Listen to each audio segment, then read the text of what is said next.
তাই তাই তাই মামা বাড়ি যাই, এই মামার বাড়ি ভারী মজা, কি চর নাই। হ্যাঁ, একদম ঠিক ধরেছ।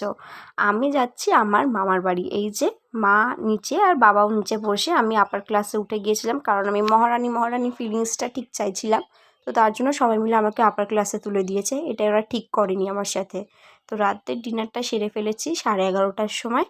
তো এরপর যখন ট্রেন আমাদের বহরমপুর স্টেশনে ঢোকে তখন বাজে 3:30 থেকে 4টে। তো দেখতেই পাচ্ছ আমরা সবাই যে যার উদ্দেশ্যে রওনা দিয়ে ফেলেছি। কেউ যাচ্ছে তার বাপের বাড়ি, কেউ যাচ্ছে তার নিজের বাড়ি, কেউ যাচ্ছে মামার বাড়ি, যেমন আমি যাচ্ছিলাম আমার মামার বাড়িতে। তো দেখতেই পাচ্ছ কেমন ঘুটঘুটে অন্ধকার চারপাশটা। হ্যাঁ, একটা কথা তোমাদের সাথে শেয়ার করছি, প্লিজ কেউ হাসাহাসি করবে না। আমি এত বড় হয়ে গেছি কিন্তু এখনও পর্যন্ত আমি রাতের কলকাতা দেখিনি। তো ফর্চুনেটলি আমি রাতের কলকাতা দেখিনি তো কি হয়েছে, ভোর রাতের গ্রাম বাংলা দেখেছি, এটাই আমার কাছে অনেক বড় পাওয়া। তো এই যে দেখতেই পাচ্ছ ভোর পেরিয়ে সকালের আলো ফুটেছে। তো এবার আমরা বাসে উঠে পড়েছি, আর বাসে আমি একদম ফ্রন্টের সিটেই বসেছিলাম। তো এটা দেখে না আমার সেই একটা মুভির কথা মনে পড়ে যাচ্ছে, বোঝে না সে বোঝে না মুভির কথা। তো যাই হোক, সেসব কথা আমি ছেড়েই দিলাম। বোঝে না সে মুভির শ্যুটিংটা কিন্তু এখানেই হয়েছিল, এই পড়াশোনাটা রাস্তার ওপরই। তো বাদই দাও ওইসব কথা, আমরা এগিয়ে যাচ্ছি আমাদের গন্তব্যের দিকে। রাস্তাটা কিন্তু যথেষ্ট ভালো ছিল, কিন্তু তার সাথে কিছু কিছু জায়গায় আবার একটু খারাপও ছিল। তো আমি পৌঁছে গিয়েছিলাম আলটিমেটলি তখন সকাল 8:30টার সময়, 8:30 থেকে 9টার মধ্যে আমি পৌঁছে গিয়েছি। তো ফ্রেশ ট্রেশ হয়ে আমি ভাই, মা, বাবা, মামাদের সাথে চলে গিয়েছিলাম মন্দিরে। এটা হচ্ছে গোপীনাথের মন্দির। এই যে গোপীনাথ মানে হচ্ছে রাধাকৃষ্ণ। এখানে অনেক আর কি হিস্ট্রি রয়েছে রাধাকৃষ্ণের মন্দির নিয়ে, সেটা আমি তোমাদের সাথে পরের ব্লগে শেয়ার করব।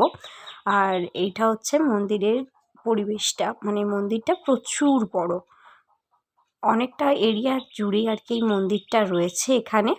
আর এটা হচ্ছে শিব ঠাকুরের মন্দিরটার, মানে গোপীনাথের মন্দিরের পাশেই রয়েছে শিব ঠাকুরের একটা মন্দির। তো দেখতেই পাচ্ছ কত বড় এরিয়া নিয়ে মন্দিরটা। আর সামনে রয়েছে শ্রী বিষ্ণুর পায়ের চরণ।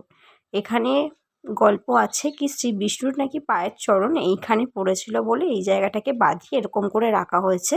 তো দুপুরে খাওয়া দাওয়ার পর রেস্ট নিয়ে আমরা চলে গিয়েছিলাম ঘুরতে, মা, বাবা, আমি। আমরা তিনজনই আর কি বেরিয়েছিলাম একটু হাঁটাহাঁটি করতে, গিয়েছিলাম মায়ের স্কুল দেখতে। মায়ের স্কুলের ওই জায়গাটাও নাকি একটু হন্টেড শুনছিলাম, মাই বলছিল গল্প করতে করতে। তো আমাদের কি মনে হলো যে যাই একটু ঘুরে আসি, কি এমন হন্টেড জিনিস আছে আমরাও দেখব বলে গিয়েছিলাম। এই যে রাস্তার মধ্যে আমি কিন্তু ক্যাথ মারতে ভুলিনি, এই যে রাস্তায় নেমেও আমি ক্যাথ মেরে মেরে ভিডিও করছি তোমাদেরকে দেখাবো বলে। এটা হচ্ছে মায়ের স্কুল, অনেকটা বড় এই হাই স্কুলটা। এই এই হাই স্কুলের দেখতেই পাচ্ছ স্টার্টিংটা অনেকটা এরিয়া নিয়ে স্কুলটা তৈরি হয়েছে, সাথে খেলার একটা মাঠও আছে, মাঠটাও আমি তোমাদের সাথে শেয়ার করব, দেখতে পাবে কি মাঠটাও অনেকটা বড় হয়েছে। হেঁটে হেঁটে যাচ্ছি, আর কিছুটা দূর যাওয়ার পর মা বলছে এদিকে না একটা কবরস্থান রয়েছে, আর কবরস্থানটার ওখানে নাকি অনেকে বাচ্চা কান্নার আওয়াজ বা কাউকে বসে থাকতে দেখেছে। তো যাই হোক, সেসব কথা নয় বাদই দিলাম, ভালো কাজে এসছি, একটু ঘুরলাম। এটা হচ্ছে মায়ের স্কুল। এই স্কুলটার একটা ছোট্ট ক্লিপ আমি নিয়ে রেখেছিলাম যাতে পরবর্তী সময় আমি সেটা দেখতে পারি বা আমার মাও সেটা যেন দেখতে পারে, যেন মায়ের মন খারাপ না হয় তার জন্য। এই যে স্কুলটার অপোজিটেই ছিল এই মাঠটা।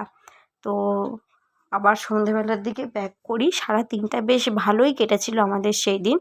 আর তোমাদের সাথেও আমি তাই একটু শেয়ার করলাম। যদি তোমাদের ভিডিওটা ভালো লেগে থাকে তাহলে একটু লাইক, কমেন্ট, শেয়ার করে দিও।